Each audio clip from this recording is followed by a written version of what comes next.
Let's have a ball. Assalamualaikum warahmatullahi wabarakatuh. Halo semuanya, perkenalkan nama saya Dian Sukmawati Sudrajat, dan pada kesempatan kali ini saya akan menyampaikan materi tentang moderasi beragama yang sudah dibagi menjadi 4 kelompok utama. Yuk kita bahas bersama. Moderasi beragama adalah cara pandang seseorang dalam beragama secara moderat. Artinya, seseorang memahami dan mengamalkan ajaran agamanya dengan cara tidak bersikap ekstrim ataupun lengah dalam beragama. Dalam bahasa Arab, istilah ini dapat disebut juga dengan wasatiyah, yang berarti adil dan seimbang. Tujuan utama dari moderasi beragama adalah untuk menciptakan kehidupan beragama yang damai, harmonis, dan menghargai perbedaan. Dasar moderasi dalam Al-Quran terdapat dalam beberapa ayat. Di antaranya yang pertama ada Quran Surat Al-Baqarah ayat 143, yang dimana umat Islam disebut sebagai umat tanpa wasatan, yaitu umat yang berada di tengah-tengah, tidak condong ekstrim ke kanan ataupun ekstrim ke kiri.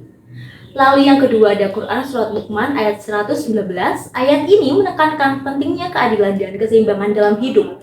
Yang ketiga ada Quran Surat Al-Mulk ayat 3, menunjukkan bahwa menciptakan Allah penuh keseimbangan menjadi teladan bagi manusia dalam bersikap.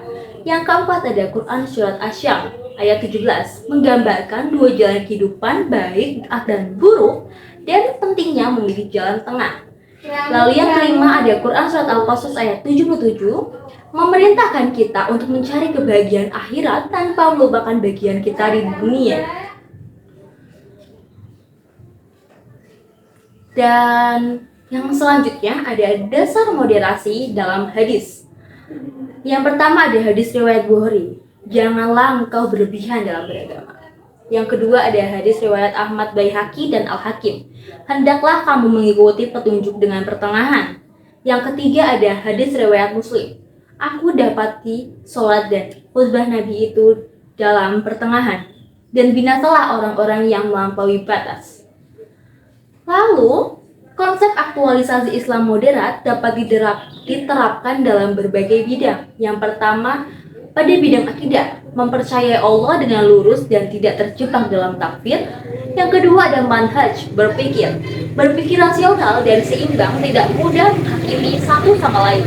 Lalu yang ketiga ada ibadah, menjalankan ibadah dengan tuntunan tanpa berlebihan ataupun meremehkan. Yang keempat ada syariat dan hukum, menjaga hukum syariat yang fleksibel dan berkeadilan. Yang kelima ada muamalah, interaksi sosial dengan adab dan toleransi. Yang keenam ada bidang politik, menegakkan sikap keadilan, anti kekerasan, dan partisipasi damai. Kendala dalam menanamkan Islam moderat. Yang pertama ada kendala kebodohan. Kurangnya pengetahuan dapat menyebabkan pemahaman yang sempit. Lalu yang kedua ada fanatisme, sikap keras kepala terhadap kelompok ataupun pendapat sendiri. Yang ketiga ada sikap berlebihan, menganggap pendapatnya yang paling benar dan menolak yang lain.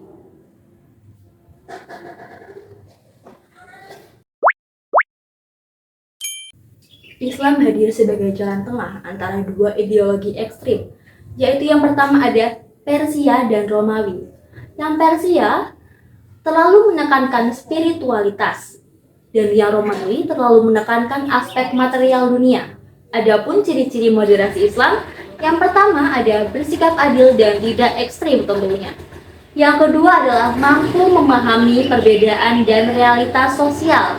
Dan yang ketiga adalah mengutamakan kemudahan dalam beragama. Yang keempat ada menjaga keseimbangan antara dunia dan akhirat. Yang terakhir ada toleransi dan terbuka terhadap perbedaan. Nabi Muhammad sendiri menjadi contoh nyata dalam bersikap moderat. Beliau tidak pernah bersikap keras dalam menyampaikan dakwah, tapi tetap tegas dalam prinsip-prinsipnya. Lalu, adapun prinsip-prinsip moderasi Islam, yang pertama ada tawasud, tidak berlebihan dalam segala hal. Yang kedua ada tawazun, menjaga keseimbangan hidup. Yang ketiga ada i'tidal, menempatkan sesuatu pada tempatnya.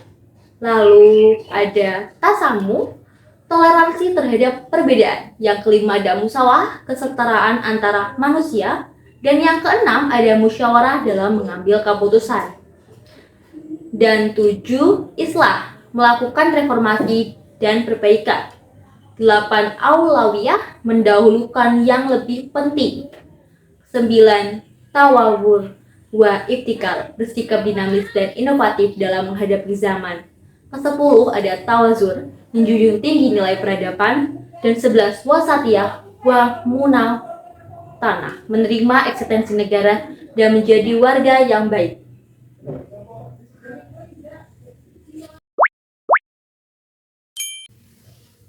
Toleransi adalah sikap menghargai perbedaan dan hidup berdampingan secara damai. Dalam konteks agama, toleransi berarti mengakui bahwa keberagaman adalah anugerah dari Allah, bukan sesuatu yang perlu ditakuti.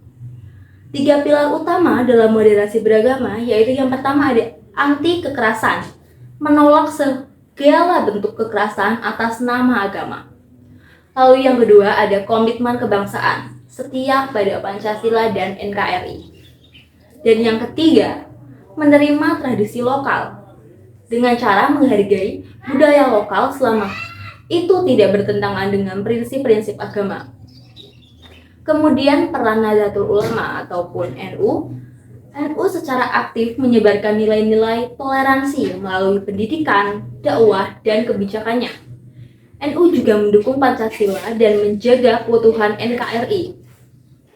Moderasi dalam konstitusi Islam atau dalam konstitusi Indonesia menunjukkan bahwa negara ini tidak menganut sistem negara agama ataupun negara sekuler, tapi mengadopsi jalan tengah yang memungkinkan semua agama hidup berdampingan dengan damai dalam sistem demokrasi.